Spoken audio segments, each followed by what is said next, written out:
ମା ମା ଆମ ଘର ଭିତରେ ବର୍ଷା ପାଣି ପଡୁଛି। ଏ ବର୍ଷାରେ ଆମ ଘର ଭାଙ୍ଗିଗଲା ମା। ଏବେ ଆମେ କୋଉଠି ରହିବା? ମାରେ ଆଜି ଦିନଟା ଧୈର୍ଯ୍ୟ ଧରି ରହିଯା। ଆମେ କାଲି ହିଁ ଏକ ନୂଆ ଘର ତିଆରି କରିବା। ମୁଁ ପ୍ରତ୍ୟେକ ଦିନ କିଛି କିଛି ଟଙ୍କା ବ୍ୟାଙ୍କରେ ଜମା କରି ରଖିଛି। କାଲି ଆମେ ବ୍ୟାଙ୍କରୁ ସବୁ ଟଙ୍କା ଉଠେଇ ଆଣି ଏକ ନୂଆ ଘର ତିଆରି କରିବା। ଏମିତି ଶୁଣି ଚଢେଇ ଛୁଆ ଖୁବ ଖୁସି ହେଇଗଲା। ପରଦିନ ସକାଳେ ବର୍ଷା ଛାଡିଗଲା। ମା ଛୁଆ ବ୍ୟାଙ୍କକୁ ଗଲେ। ସେମାନେ ବ୍ୟାଙ୍କରୁ ସବୁ ଟଙ୍କା ଉଠେଇ ଘରକୁ ଫେରୁଥିଲେ। ହଠାତ୍ ସେହି ସମୟରେ ଏକ ପକ୍ଷୀ ଶିକାରୀ ସେମାନଙ୍କୁ ଦେଖିଲା। ଆରେ ବା, ଏଇ ପକ୍ଷୀ ଗୁଡାକ ତ ଦେଖିବାକୁ ଭାରି ସୁନ୍ଦର। ମୁଁ ଏମାନଙ୍କୁ ଧରି ବଜାରକୁ ନେଇଯାଏ। ବଜାରରେ ଏ ପକ୍ଷୀ ମାନଙ୍କୁ ବିକ୍ରି କଲେ ଭଲ ଟଙ୍କା ପାଇବି। ଏମିତି ଚିନ୍ତା କରି ସେ ପକ୍ଷୀ ଶିକାରୀ ମା ଚଢେଇ ଆଉ ତାର ଦୁଇ ଛୁଆ ଉପରକୁ ତୀର ଛାଡିଲା। ସେ ତୀର ମା ଚଢେଇର ଦେହରେ ବାଜିଲା। ସେ ସଙ୍ଗେ ସଙ୍ଗେ ତଳକୁ ଖସି ପଡିଲା। ତା ଦେହରୁ ରକ୍ତ ଝରୁଥିଲା। ମା, ଏସବୁ କଣ ହେଇଗଲା? ତମ ଦେହରୁ କେତେ ରକ୍ତ ଝରୁଛି। ମୁଁ ଏବେ ତୁମକୁ ହସ୍ପିଟାଲ ନେଇଯିବି। ନାଇଁ ରେ ମା, ହସ୍ପିଟାଲ ଯିବାକୁ ଆଉ ସମୟ ନାହିଁ। ନିଶ୍ଚୟ କେଉଁ ଶିକାରୀ ତୀର ମାରିଛି। ସେ କେତେବେଳେ ବି ଏଠାକୁ ଚାଲି ଆସିବ। ମାରି, ତୁ ଏ ଟଙ୍କା ବ୍ୟାଗ ନେଇ ଶୀଘ୍ର ଏଠାରୁ ଚାଲି ଯା। ନା ମା, ମୁଁ ତୁମକୁ ଛାଡି କୁଆଡେ ବି ଯିବିନି। ମରିବାର ଯଦି ଥିବ ମୁଁ ବି ତୁମ ସାଙ୍ଗରେ ମରିବି। ପାଗଳାମି କହନି ମା। ଶିକାରୀ ଏଠାକୁ ଆସିବା ପୂର୍ବରୁ ଏଠାରୁ ଚାଲିଯା। ମୁଁ ଶିକାରୀ ପାଖରୁ ଖସି ପରେ ତ ପାଖକୁ ଯିବି। ଏଇ ଟଙ୍କା ବ୍ୟାଗ ନେଇ ତୁ ମିଠୁ ଆଣ୍ଟି ପାଖକୁ ଯା। ତାକୁ କହିବୁ ଏଇ ଟଙ୍କାରେ ସେ ତୋ ପାଇଁ ଏକ ନୂଆ ଘର ତିଆରି କରିଦେବ। ଆଉ କିଛି କାମର ବ୍ୟବସ୍ଥା କରିଦେବ। ଯା ମା, ଆଉ ଡେରି କରନି, ଶୀଘ୍ର ଯା। ତାପରେ ଚଢେଇ ଛୁଆ ଟଙ୍କା ବ୍ୟାଗ ନେଇ କାନ୍ଦି କାନ୍ଦି ସେଠାରୁ ଚାଲିଗଲା। କିଛି ସମୟ ପରେ ଶିକାରୀ ସେଠାକୁ ଆସି ଦେଖିଲା ମା ଚଢେଇଟି ମରି ଯାଇଛି। ଆରେ, ଏ ପକ୍ଷୀଟା ତ ମରି ଯାଇଛି। ଏବେ ମଲା ପକ୍ଷୀଟାକୁ ନେଇ ମୁଁ କଣ କରିବି? କେହି ବି ଆକୁ କିଣିବେନି। ଯାଏ ଆଉ ପକ୍ଷୀ ଖୋଜି ଦେଖେ। ଏମିତି କହି ସେ ଶିକାରୀ ସେଠାରୁ ଚାଲିଗଲା। ସେତେବେଳେ ସେ ରାସ୍ତା ଦେଇ ଏକ କାଉ ଯାଉଥିଲା। ସେ ବି ମା ଚଢେଇକୁ ଦେଖିଲା। ଏ କଣ, ରିନୁ ତ ମରି ଯାଇଛି। ତା ଝିଅ କୁନି ଏକଥା ଜାଣି ନଥିବ। ମୁଁ ଯାଏ ତାକୁ ଶୀଘ୍ର ଏକଥା କହିଦିଏ। କୁନି, ଏ କୁନି, ରହ, ତୋ ସହ ଏକ ଜରୁରୀ କଥା ଅଛି। କଣ ହେଲା କାଉ ଅଙ୍କଲ? ମତେ କଣ ଜରୁରୀ କଥା କହିବ? ତୁ ଅନାଥ ହେଇଗଲୁ ରେ କୁନି। ମୁଁ ଏବେ ଦେଖିକି ଆସିଲି, ତୋ ମା ମରି ଯାଇଛି। ମା, ଏସବୁ କଣ ହେଇଗଲା? ମୁଁ ଏକୁଟିଆ ଏବେ କେମିତି ବଞ୍ଚିବି? କାନି କୁନି, ଯାହା ହେବାର ତ ହେଇଗଲା। ହେଲେ ତୁ କୁଆଡେ ଯାଉଛୁ? ଆଉ ଏ ବ୍ୟାଗରେ କଣ ଅଛି? କୁନି କାଉକୁ ସବୁ ଘଟଣା କହିଲା।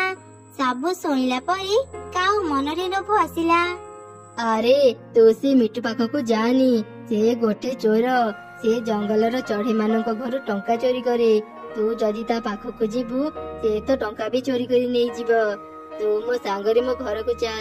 ମୁଁ ତତେ ନୂଆ ଘର ତିଆରି କରିଦେବି। ଆଉ ତୋ ପାଇଁ କାମ ବି ଯୋଗାଡ଼ କରିଦେବି। କାଉ କଥାକୁ ବିଶ୍ୱାସ କରି ଚଢେଇ ଛୁଆ ତା ସାଙ୍ଗରେ ଘରକୁ ଚାଲିଗଲା। କାଉର ସ୍ତ୍ରୀ ତାକୁ ଦେଖି କହିଲା, ଆରେ, ତମେ ଚଢେଇ ଛୁଆକୁ ଆମ ଘରକୁ କାହିଁକି ଆଣିଛ? ମୁଁ ତତେ ସେସବୁ କଥା ପରେ କହିବି। ତୁ ଆଗ କୁନି ପାଇଁ କିଛି ଖାଇବା ଆଣିଦେ।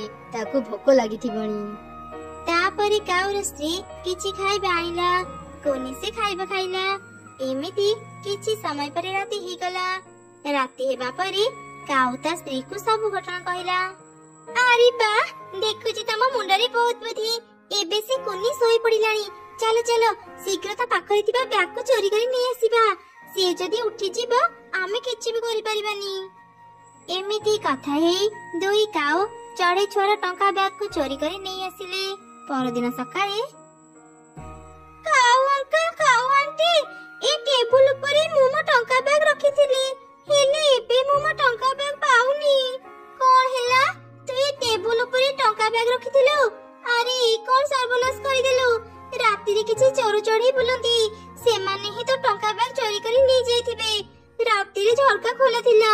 ସେଇ ଝରକା ପଟେ ହିଁ ଚୋର ମାନେ ଘରେ ପଶିଥିବେ। ଏ ଛୋଟ ଝିଅଟି ସହ ଏମିତି କାହିଁକି ହେଲା? ଏବେ ଏ ଝିଅଟିର କଣ ହେବ?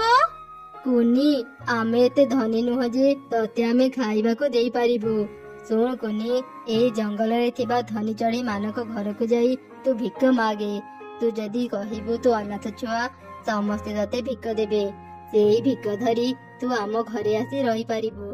ତାପରେ କାଉମାନେ କୁନିକୁ ଭିକ ମାଗିବା ପାଇଁ ପଠେଇଦେଲେ।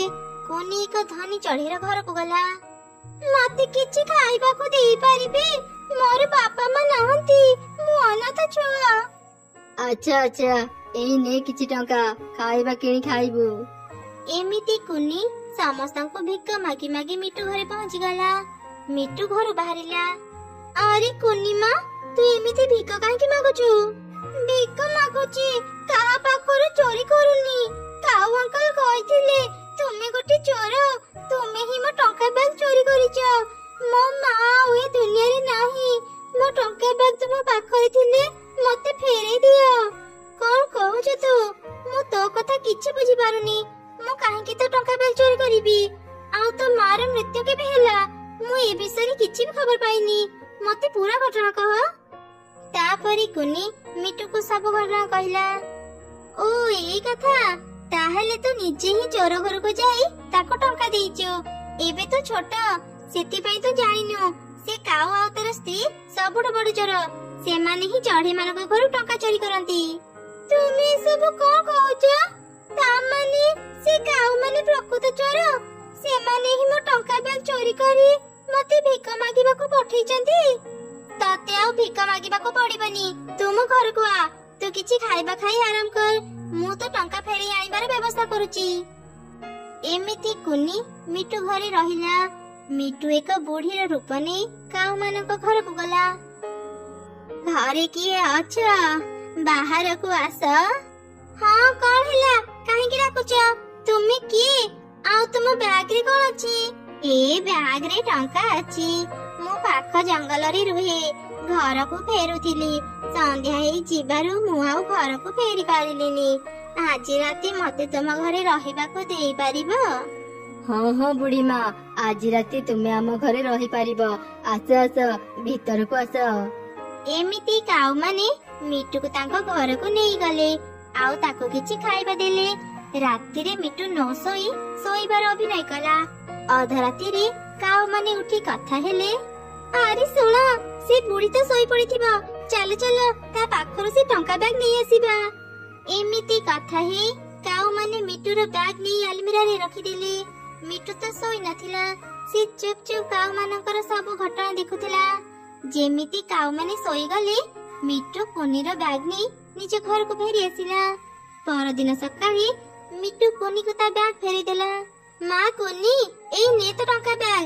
ଏଇ ବ୍ୟାଗ ମୁଁ କାଉ ମାନଙ୍କ ପାଖରୁ ନେଇ ଆସିଲି। ଏବେ ମୁଁ ତତେ ରହିବା ପାଇଁ ଘର କରିଦେବି। ହେଲେ ତା ଆଗରୁ ଚାଲେ କାଉ ମାନଙ୍କୁ ଉଚିତ ଶିକ୍ଷା ଦେବା। କାଉ ମାନଙ୍କ ଜାଗା ଏଠି ନୁହଁ, ଜେଲ ଭିତରେ। ହଁ ମିଟୁ ଆଣ୍ଟି, ତମେ ଠିକ କହିଛ। ଚାଲ ଏବେ ଥାନାକୁ ଯିବା। ଆରେ ଏକ, ସେ ବୁଢୀ ତ ଏଠି ନାହିଁ। ସେ ବୋଧେ ଘରକୁ ଚାଲି ଯାଇଛି। ଭଲ ହେଲା, ସେ ଯଦି ଥାଆନ୍ତା ଟଙ୍କା ବ୍ୟାଗକୁ ନ ପାଇ ଏଠି ଝାମେଲା କରିଥାନ୍ତା। ଚାଲ ଚାଲ ଦେଖିବା ସେ ବୁଢୀର ବ୍ୟାଗରେ କେତେ ଟଙ୍କା ଅଛି। ଏ କଣ ସର୍ବନାଶ ହେଇଯାଇଛି? ଏ ବ୍ୟାଗରେ ତ ଟଙ୍କା ହିଁ ନାହିଁ। ଗଛର ପତ୍ର ଭର୍ତ୍ତି ହେଇଛି। କୁନିର ଟଙ୍କା ବ୍ୟାଗ ବି ଏଠି ନାହିଁ। ତା ମାନେ ସେ ବୁଢୀ ଟଙ୍କା ବ୍ୟାଗ ଚୋରି କରି ନେଇଯାଇଛି। ବୁଢୀ ଯାହା କରିଛି ଠିକ କରିଛି। ଏବେ ତମେ ମାନେ ଜାଣିବ ଅନ୍ୟକୁ ଠକିଲେ କେମିତି ଲାଗେ। ଏ କଣ ମିଟୁ, ତୁ ଆମ ଘରେ? ତ ପୋଲିସକୁ କାହିଁକି ଆଣିଛୁ? ମିଟୁ ସମସ୍ତଙ୍କୁ ସବୁ ଘଟଣା କହିଲା। ପୋଲିସ ଦୁଇ କାଉଙ୍କୁ ବାନ୍ଧି ଥାନାକୁ ନେଇଗଲେ। ମିଟୁ ସେ ଟଙ୍କାରେ କୁନିକୁ ଏକ ସୁନ୍ଦର ମଜବୁତ ଘର ତିଆରି କରିଦେଲା ଆଉ ତା ପାଇଁ ଏକ ଫୁଲର ଦୋକାନ ବି କିଣିଦେଲା। କୁନି ଫୁଲ ବିକ୍ରି କରି ତା ବାକି ଜୀବନ ବିତେଇଲା।